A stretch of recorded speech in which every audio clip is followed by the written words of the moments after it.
स्वतः घटित होने वाली अवस्था ही एक सिद्ध अवस्था होती है। तो अपने आप होने वाली अवस्था के विषय में मैं इस वीडियो में चर्चा करने जा रहा हूँ कि किस मेंटालिटी के साथ हम साधना के क्षेत्र में स्वतः घटित होने वाली अवस्था या फिर अपने आप होने वाले अनुभवों की अवस्था को प्राप्त कर सकते हैं। जैसे कि आप बोलते हैं कि मैं ध्यान करूंगा या फिर मुझे सिद्धि प्राप्त करनी है, तो पहली बात, ध्यान को करने की जरूरत नहीं पड़ती है।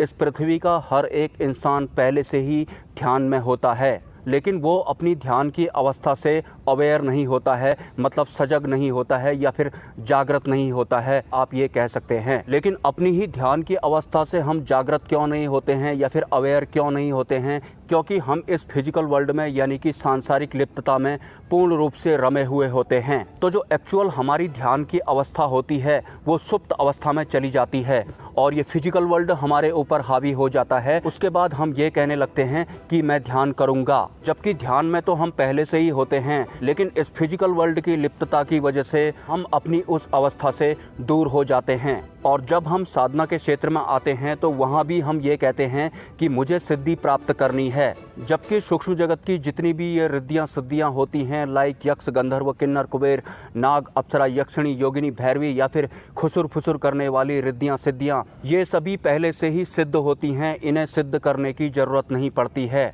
लेकिन इस फिजिकल वर्ल्ड में पूर्ण रूप से लिप्त होने की वजह से हम सिद्धियों के बारे में भी इस तरह से बात करते हैं कि मैं सिद्धि प्राप्त करना चाहता हूं या फिर मैं किसी एक सिद्धि को सिद्ध करना चाहता हूं। एक्चुअल में हमें इन रिद्धियों सिद्धियों को सिद्ध नहीं करना होता है। इस सांसारिक लिप्तता की वजह से जो हमारा अंतकरण का हनन हो चुका होता है या फिर हम अपने सूक्ष्मतम स्तर से जो दूर हो चुके होते हैं, हमें अपने आप को उस अवस्था में लाना होता है। या फिर मैं ये कहना चाहूँ कि हमें एक्चुअल में अपने आप को सिद्ध करना होता है, या फिर मैं ये कहना चाहूँ कि सूक्ष्म जगत की इन रिद्धियों सिद्धियों के अनुकूल बनाने के लिए हमें खुद को सिद्ध करना होता है, खुद को साधना होता है। तो ना तो हमें ध्यान करना होता है क्योंकि ध्यान में हम पहले से ही होते हैं, और ना ही हमें किसी सिद्धि को सिद्ध करना होता है। सिद्धियों का तो नाम ही सिद्धि होता है, वो पहले से ही सिद्ध होते हैं।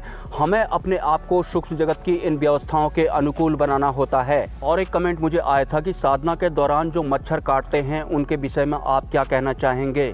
और उन्होंने ये भी लिखा था कि जब मच्छर काटते हैं तो उसकी चुभन से ध्यान भंग हो जाता है। तो पहली बात, रक्तदान महादान तो आपने जरूर सुना होगा, लेकिन एक भूखा मच्छर जो एक बूंद से भी कम खून खाकर उसका पेट भर जाता है, हम बिना सोचे समझे उसे ऐसे ही मार देते हैं। जरा सोचिए, अगर मच्छर की जगह में कोई दूसरा इंसान या फिर दूसरा पशु अगर आपके सामने भूखा प्यासा आता तो क्या आप उसको जान से ऐसे ही मार देते? अगर मच्छर के काटने से हम बीमार भी पड़ जाते हैं या फिर हमारी मृत्यु ही क्यों ना हो जाए, तो इसमें भी कोई बड़ी बात नहीं है, क्योंकि ऑलरेडी इस पृथ्वी में इंसानों का जो आंकड़ा है वो पार कर चुका है, मतलब हद से ज्यादा हो चुका है। इसके अलावा आपने ये भी बोला कि साधना करते वक्त जब मच्छर काटता है तो उसकी चुभन से ध्यान भंग हो जाता है। पहली बात, आप साधना में पूर्ण रूप से लयबद्ध हैं ही नहीं। अगर आप साधना में पूर्ण रूप से लयबद्ध होंगे तो आपको समय का भी पता नहीं चलता है, मच्छर के काटने की चुभन तो दूर की बात है। और साधना में लयबद्ध होने का उदाहरण मैं अब आपको देने जा रहा हूं। जैसे कि आज रात को 11 बजे से 11:20 तक आपने ध्यान करने का प्लान बनाया, लेकिन जैसे ही 11 बजे आप आंख बंद करके ध्यान में बैठे, उसके बाद बीच में आपको ख्याल आया कि देखो तो सही कितना टाइम हो गया है। तो जैसे ही आपने अपनी आंख खोली तो आपने देखा कि रात के 3:30 बज चुके हैं और आपने ध्यान शुरू किया था 11 बजे। तो ध्यान में अगर आप लयबद्ध होंगे तो आपको समय का पता नहीं चलता है, मच्छर काटना तो दूर की बात है। और जब तक हम साधना में लयबद्ध नहीं होते हैं तब तक हमें साधना में सफलता भी नहीं प्राप्त होती है। इस लाइन को भी आपको गांठ बांध लेना है। अपने आप या फिर स्वतः घटित होने वाले अनुभव या फिर स्वप्न के विषय में मैं अब चर्चा को आगे बढ़ाना चाहूँगा।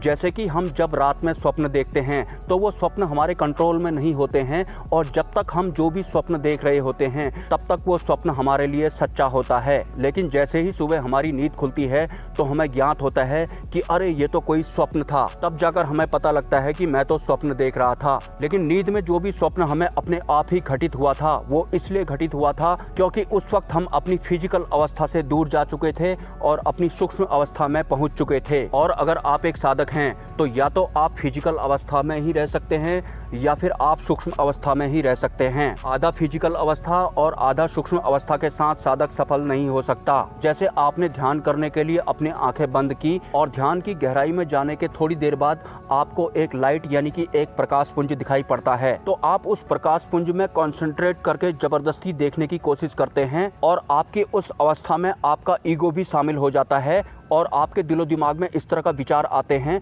कि ये प्रकाश पुंज क्या है, मैं इसको देख लूंगा या फिर इसको मैं आज जान ही लूंगा। तो जैसे ही आपके अहंकार या फिर आपके ईगो ने आपकी उस ध्यान अवस्था को, जिसमें कि आप लयबद्ध हो रहे थे, उसके बाद आपको एक प्रकाश पुंज दिखाई पड़ रहा था, वो प्रकाश पुंज आपको दिखाई पड़ना बंद हो गया। क्योंकि अपने आप घटित होने वाली अवस्था या फिर स्वप्न तब घटित होते हैं जहां पर हमारी बुद्धि और हमारा मन बंद हो जाता है या फिर काम करना बंद कर देता है। और जैसे ही ध्यान की अवस्था में हमारा बुद्धि या फिर हमारा मन सवाल खड़े करने लगता है कि ये जो भी मुझे दिखाई पड़ रहा है ये क्या है, तो वो प्रकाश पुंज या फिर वो दृश्य गायब हो जाता है। जैसा कि मैं अपने कई वीडियोज में ये बता चुका हूँ कि जो ये इनविजिबल वर्ल्ड है या फिर जो ये सूक्ष्म जगत है, ये हमारे बुद्धि और विचारों से परे का जगत है।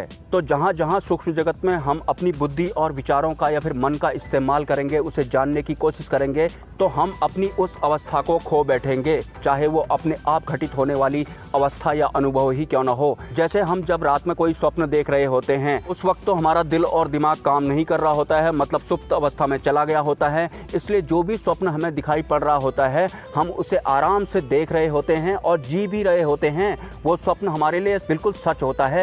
लेकिन क्या हो अगर उसी स्वप्न की अवस्था में हमारी बुद्धि और विचार भी जाग जाए और उसके बाद उस स्वप्न के पीछे ही पड़ जाए कि ये स्वप्न मुझे क्यों दिखाई पड़ रहा है, मैं यहाँ पर कब गया था या फिर इस स्वप्न से मेरा क्या लिंक है। तो क्या उसके बाद आप वो स्वप्न देख पाएंगे? बिल्कुल नहीं देख पाएंगे, क्योंकि एक अवस्था अपने आप घटित होने वाली अवस्था है और एक अवस्था में ये फिजिकल वर्ल्ड या फिर ये फिजिकल बॉडी और इस फिजिकल वर्ल्ड के दो नट बोल्ट यानी कि हमारा बुद्धि और विचार शामिल होते हैं। और बुद्धि और विचार एक साधक के सबसे बड़े शत्रु होते हैं। बुद्धि और विचारों पर कैसे कंट्रोल करना है, इस बारे में ऑलरेडी मैं 2-3 वीडियोज बना चुका हूं। अगर आप पहली बार इस चैनल पर आए हैं तो समय निकालकर अगर आप प्लेलिस्ट चेक करेंगे तो सूक्ष्म जगत के काफ़ी सारे गूढ़ रहस्यों के बारे में आपको मेरे इस चैनल पर पता लग जाएगा।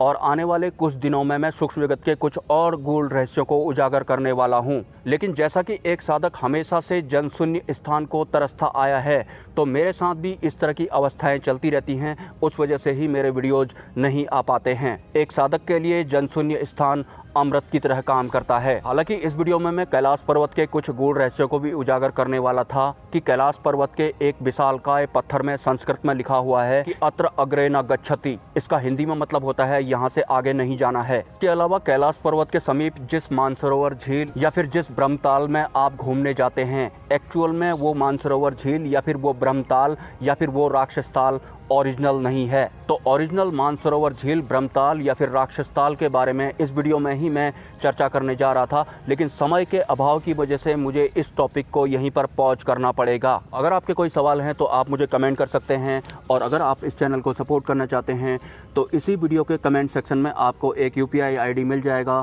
स्वेच्छा से आप सपोर्ट कर सकते हैं, कोई ज़बरदस्ती नहीं है। मिलते हैं नेक्स्ट वीडियो में। ब्रह्मा, विष्णु, महेश, जय मां पराशक्ति।